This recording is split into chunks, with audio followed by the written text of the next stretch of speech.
Sebagai umat Islam, kita diajarkan untuk memahami sejarah ini dengan kebijaksanaan dan keadilan, serta mengambil pelajaran dari perjalanan Bani Israel. Semoga Allah senantiasa memberikan kita hidayah untuk dapat memahami sejarah dengan bijak dan menghindari kesalahan yang telah dilakukan oleh umat-umat sebelumnya.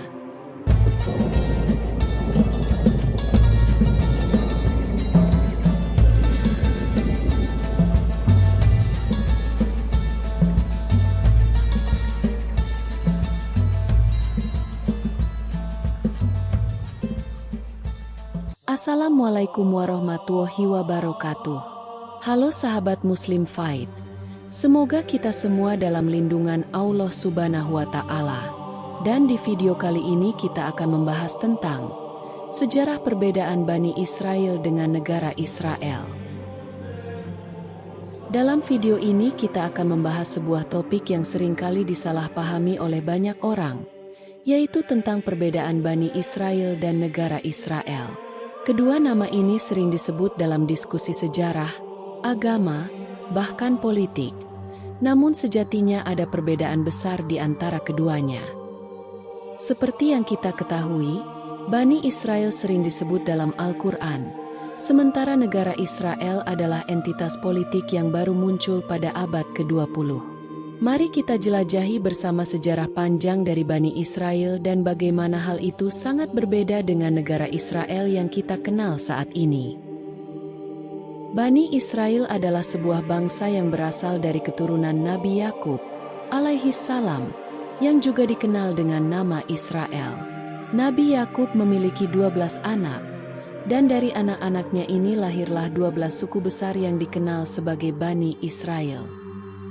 Sebagai keturunan dari Nabi Ibrahim, bangsa ini juga merupakan penerus dari perjanjian yang Allah buat dengan Nabi Ibrahim, yang menjadikan mereka bangsa yang diberkahi dengan banyak nabi dan petunjuk dari Allah. Namun, perjalanan hidup Bani Israel tidak selalu mulus. Mereka dikenal sebagai bangsa yang sering diuji oleh Allah dan sering pula melanggar perjanjian yang mereka buat dengannya. Salah satu ujian terbesar mereka adalah ketika mereka dijadikan budak di Mesir selama ratusan tahun, hingga akhirnya Allah mengutus Nabi Musa alaihi salam untuk membebaskan mereka. Dengan mukjizat yang Allah berikan, Nabi Musa memimpin mereka keluar dari Mesir dalam sebuah peristiwa yang sangat terkenal, yaitu peristiwa Exodus, atau keluarnya Bani Israel dari Mesir. Namun, meskipun telah diberikan banyak mukjizat, termasuk terbelahnya Laut Merah, sebagian dari Bani Israel tetap menunjukkan ketidaktaatan kepada Allah.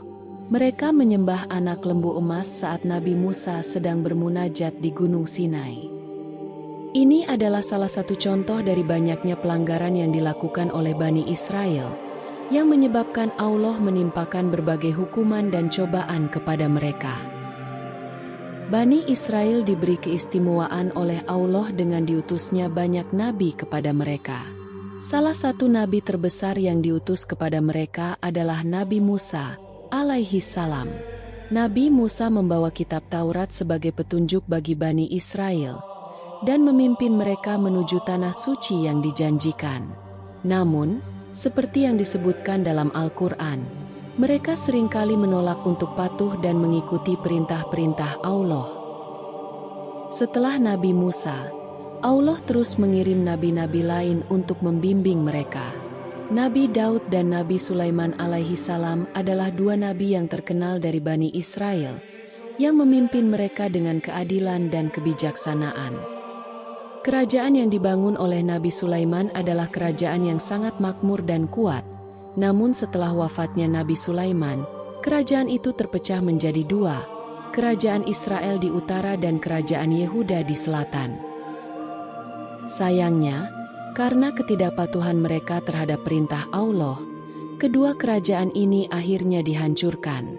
Bangsa Babilonia menaklukkan kerajaan Yehuda, merusak Baitul Maqdis, dan membawa sebagian besar penduduknya ke dalam pengasingan. Dari sinilah diaspora Yahudi bermula, yang menyebar ke berbagai penjuru dunia. Setelah kehancuran kerajaan mereka, Bani Israel tersebar ke berbagai belahan dunia. Mereka hidup di bawah penjajahan berbagai kekaisaran, termasuk Kekaisaran Babilonia, Persia, Yunani, dan Romawi. Namun, dalam Al-Quran, Allah menyebutkan bahwa mereka akan diberikan kesempatan untuk kembali ke Tanah Suci, tetapi hanya jika mereka patuh pada perintahnya. Selama berabad-abad, Bani Israel terus berharap akan kembalinya mereka ke tanah nenek moyang mereka. Setelah penindasan oleh Kekaisaran Romawi, banyak dari mereka yang bermukim di wilayah-wilayah lain, termasuk Eropa dan Timur Tengah. Mereka tetap menjaga identitas agama mereka, meskipun sering mengalami diskriminasi dan penganiayaan di banyak tempat. Dari sejarah ini, kita bisa belajar bahwa Bani Israel adalah bangsa yang memiliki sejarah panjang dalam pengabdian kepada Allah, namun juga seringkali menyeleweng dari ajarannya, yang menyebabkan mereka kehilangan tanah mereka dan mengalami penderitaan di tangan penjajah. Berbeda dengan Bani Israel, negara Israel yang kita kenal saat ini adalah entitas yang terbentuk pada tahun 1948. Setelah Perang Dunia Kedua, gerakan Zionisme yang dipelopori oleh Theodor Herzl berhasil membangun dukungan internasional untuk menciptakan tanah air bagi orang-orang Yahudi di Palestina. Proses ini sangat kontroversial karena melibatkan pengusiran penduduk asli Palestina dan menciptakan konflik berkepanjangan yang terus berlanjut hingga hari ini. Negara Israel didirikan di tengah ketegangan politik yang sangat tinggi, terutama antara Yahudi dan Arab di Palestina. Deklarasi pembentukan negara ini menyebabkan perang antara Israel dan negara-negara Arab tetangga, yang berakhir dengan kemenangan Israel dan penguasaan wilayah yang lebih luas dari yang disetujui oleh PBB. Peristiwa ini menciptakan gelombang besar pengungsi Palestina yang kehilangan tanah mereka.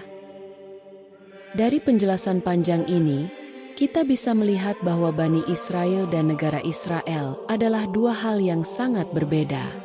Bani Israel adalah bangsa yang disebutkan dalam Al-Quran dengan sejarah panjang yang penuh pelajaran tentang ketaatan dan penyelewengan terhadap ajaran Allah.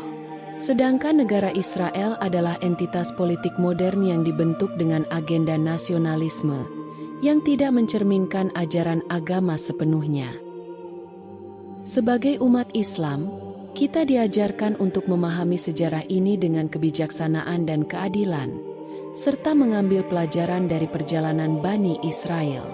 Semoga Allah senantiasa memberikan kita hidayah untuk dapat memahami sejarah dengan bijak dan menghindari kesalahan yang telah dilakukan oleh umat-umat sebelumnya. Itulah tadi kisah singkat tentang sejarah perbedaan Bani Israel dengan negara Israel. Namun kebenarannya hanyalah Allah yang mengetahui. Sebagai manusia yang berakal dan beriman, kita bisa mengambil pengetahuan dan hikmahnya saja untuk dijadikan pelajaran. Gambar yang ditampilkan hanya ilustrasi, dan kami memohon maaf jika ada kesalahan dalam penulisan atau penyebutan. Semoga konten ini bisa menghibur dan bisa memberi inspirasi, edukasi dan manfaat dalam kehidupan sehari-hari. Wassalamualaikum warahmatullahi wabarakatuh.